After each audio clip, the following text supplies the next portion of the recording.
एक दृष्टांत आता है। एक व्यक्ति था जो महाराज इतना कंजूस था कि कभी 1 रुपया खर्च नहीं करता था।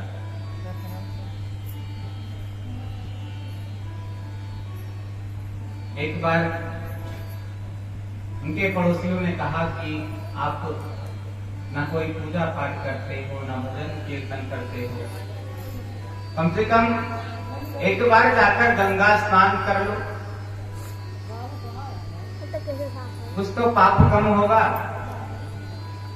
जाकर गंगा स्नान कर लो आप। लोक लज्जा के कारण वह गया और घाट पर गया तो उसने देखा घाट पर बहुत भीड़ था। यह देखकर वो वहां से धीरे से खिसक लिया और वह जहां शमशान घाट था वहां चला गया। उसने सोचा घाट पर नहाऊंगा तो पंडा बाबा मिलेंगे, तो कुछ देना पड़ेगा। फिर शमशान घाट पर वह चला गया, सोचा यहाँ कौन आएगा विश्राम। गया तो इधर उधर देखा, कोई दिखाई नहीं दे रहा था। सोचा चलो जल्दी से एक डुबकी लगा के निकल लेता हूं। गया, डुबकी लगाया, लेकिन जैसे ही बाहर आया महाराज, भगवान स्वयं इस साधु का रूप बनाकर बाहर खड़े थे। बाहर आया, देखा कि कोई खड़ा हुआ दिखाई दिया। मन उसका बहुत घबराया। लो, जिस बात का डर था वही हुआ। न जाने यहां से ये पंडा बाबा यहाँ न जाने कहां से आ गए। बाहर निकला, जल्दी जल्दी अपने वस्त्र को बदला और धीरे से खिसकने लगा, जाने लगा वहां से। तो भगवान बोले, अरे अरे कहां जाते हो, इतने दूर से आए हो, कुछ गौदान कर लो। वो बोला, क्या बताऊं भगवान, रास्ते में आ रहा था, किसी ने मेरा जेब ही काट लिया, अब 1 रुपया नहीं बचा है मेरे पास। अब मैं क्या आपको बताऊं, मैं खुद ही इतना दुखी हूं। तब पंडा बाबा ने कहा, चलो कोई बात नहीं, आप गौदान कर लो, फिर कभी दे देना। उसने सोचा ये तो अच्छा मौका है, अब इतनी दूर मैं आया हूं, अब फिर कहां इनसे मुलाकात होगी, चलो संकल्प ही तो करना है। तो भगवान ने संकल्प कराया। भगवान ने कहा, बताओ कितने का संकल्प करूं।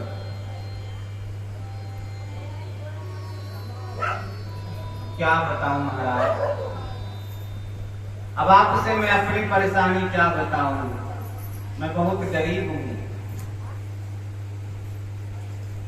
भगवान ने कहा, तब भी बताओ, कुछ तो बताओ।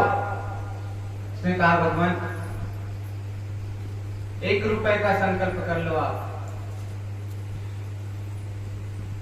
अब 1 रुपए का संकल्प हुआ। वह संकल्प करके अपने घर आया।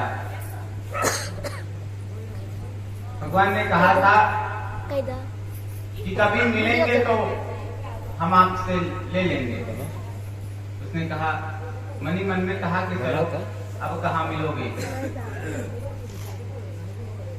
तब वह जैसे ही घर पहुंचा, पत्नी ने कहा कि बड़ी जल्दी आप लौट आए। अरे नहाने ही तो गया था। नहाकर मैं चला आया। अच्छा ठीक है, बैठिए। पानी लाया, सामने रखा। पानी पी ही रहे थे, तब तक कोई बाहर आ गया और दरवाजा खटखटाने लगा। पत्नी ने कहा कि जाओ देखो दरवाजे पर कौन है। पत्नी ने दरवाजा खोला तो देखा एक बाबा जी बाहर खड़े हैं। ने कहा महाराज आप कौन हो? भगवान ने कहा आप मुझे नहीं पहचानोगी, जाकर अपने पतिदेव से कहिए कि जिसे उन्होंने संकल्प दिया है वो बाबा आए हैं और आकर हमसे मिल ले। पति ने कहा ठीक है बाबा आप ठहरिए, मैं अभी उन्हें बुलाकर लाती हूं। अंदर आया, कहा कि एक बाबा आए हैं, आपने कोई संकल्प किया है क्या? वो बोला वो बाबा आ गए? अरे हाँ बाबा आ गए और कह रहे हैं कि संकल्प किया है, पैसा मांग रहे हैं। उसने कहा कि मैंने सोचा था कि उतने दूर से कहां ये बाबा मेरे घर आएंगे, ऐसे ही मैंने संकल्प कर दिया था। अब मुझे क्या पता था कि मेरे पहुंचने से पहले ही ये पहुंच जाएंगे। न जाने किसने इन्हें रास्ता बता दिया। जा तू जाकर कह दे कि उनकी तबीयत बहुत ज्यादा खराब है और वह सोए हैं, अभी नहीं आ सकते। जाकर कह देना कि बाबा आप जाओ, फिर कभी आकर आप अपना पैसा ले लेना। उनकी पत्नी गई और बाबा से बोली महाराज क्या बताऊं, उतनी दूर से आए हैं, तबीयत खराब हो गई है, कह रहे हैं आप जाइए, फिर कभी आकर आप अपनी दक्षिणा ले लीजिएगा। भगवान तो भगवान है। भगवान ने कहा अरे देवी, उसने मुझसे संकल्प लिया है, मुझे अपना गुरु समझा है, तो गुरु का कर्तव्य होता है कि अपने चेले के सुख दुख में उसके साथ रहे। चलो कोई बात नहीं, तबीयत ठीक नहीं है, मैं यहीं इंतजार कर लेता हूं, आपके घर पे 2 दिन रुक जाता हूं। अब तो महाराज पत्नी फिर अंदर गई, कही क्या ये कौन सी बला आपने पाल ली है? वो बाबा कहते हैं कि अब जब तक तबीयत नहीं ठीक हो जाती तब तक मैं यहां से नहीं जाऊंगा।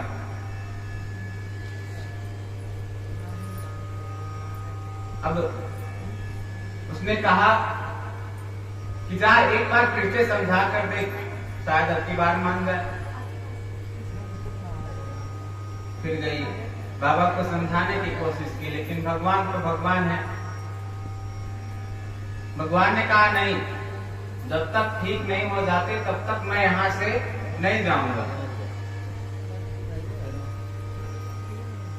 फिर वह गई, अपने पति से कहा, वो जाने का नाम ही नहीं ले रहे हैं। फिर उनका पति बोला जा, अब तू जाकर उनसे कह दे कि मेरे पति मर गए। पत्नी बोली अरे आप ऐसी बात करते हो, मैं ऐसा कैसे कह सकती हूँ कि मेरे पति मर गए? अरे सच्ची में कौन कह रहा है, नाटक ही तो करना है तुझे, थोड़ा सा रो लेना और जा कह देना कि मेरे पति मर गए। यह सुनकर बाबा जरूर चले जाएंगे। गई, किसी तरह से उन्होंने धोने का नाटक किया और कहा बाबा क्या बताऊं, इतनी तबीयत खराब थी कि अभी अभी उन्होंने अपने प्राण त्याग दिए। बाबा ने कहा ये तो बहुत दुख दुखद समाचार है। पत्नी बोली, बाबा अब आप जाएं, आप फिर कभी आइएगा, मैं आपका संकल्प किया हुआ धन आपको दे दूंगी। बाबा ने कहा, अरे देवी, घर में तू अकेली है, तेरा पति अब इस दुनिया में नहीं रहा, तो अकेले क्या करेगी? हम तो पंडा बाबा है, हमारा तो काम है वही। अब तो हम तेरे पति का अंतिम संस्कार करा के ही यहां से जाएंगे। फिर आए पति के पास, लो महाराज, बहुत आप कह रहे थे, अब आप खुद फंस गए। अब बाबा कहते हैं कि मैं उनका अंतिम संस्कार करा के ही यहां से जाऊंगा। लेकिन वह व्यक्ति इतना कंजूस था कि मरने तक का बहाना कर दिया। अंत में बाबा ने पड़ोसियों को इकट्ठा किया और उसे शमशान ले जाने की तैयारी करी। सबने मिलकर उसे नहलाया, एकदम सांस रोक के अंदर से, वो लेटा हुआ है, उन्हें नहलाया, इतना सब किया, लेकिन सांस रोका हुआ है। फिर उसे शमशान ले जाया गया और पत्नी को लगा कहीं सही में तो नहीं चले गई है।